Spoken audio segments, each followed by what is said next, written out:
एक बार एक अध्यापक अपने शिष्य के साथ कहीं जा रहे थे। तब उस शिष्य को कुछ मजाक सूझी।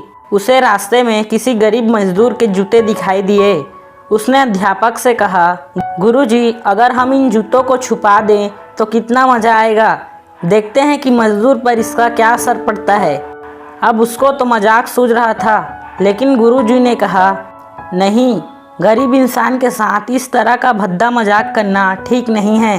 गुरुजी ने कहा, क्यों ना हम इन जूतों में कुछ सिक्के डाल दें और देखें कि इसका गरीब मजदूर पर क्या प्रभाव पड़ता है। और उन्होंने ऐसा ही किया। जैसे ही मजदूर अपने काम करके लौटा और उसने एक पाँव अपने जूते में डाला तो उसको कुछ कठोर सा महसूस हुआ। उसने अंदर हाथ डाला तो उसको कुछ सिक्के दिखाई दिए। वह थोड़ा आश्चर्य में पड़ गया। आसपास किसी को देखा तो कोई भी दिखाई नहीं दिया। वापस उसने दूसरा पैर अपने जूतों में डाला और वापस उसको उसमें कुछ सिक्के दिखाई दिए।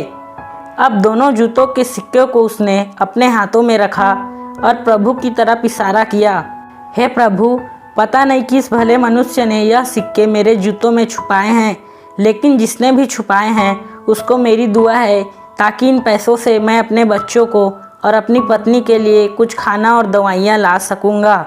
और इतना बोलकर वह चला गया। इस बात को शिष्य और अध्यापक दोनों सुन रहे थे। अब अध्यापक ने शिष्य से पूछा, अब तुम मुझे बताओ, तुम्हें कैसा महसूस हुआ, तुम्हारी पहली वाली मजाक या मेरा पहला वाला तरीका? तो उसने कहा, गुरुजी, मैं आपसे क्षमा चाहता हूँ। अब मुझे समझ में आ गया है कि सच्ची खुशी किस चीज़ में है।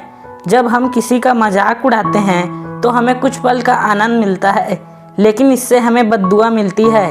और जब हम किसी की मुश्किल परिस्थिति में मदद करते हैं और जिसकी भी हम मदद करते हैं उसको भी नहीं पता कि हमने उसकी मदद की है, लेकिन अंदर ही अंदर हमें पता है कि हमने उस इंसान की मदद की है।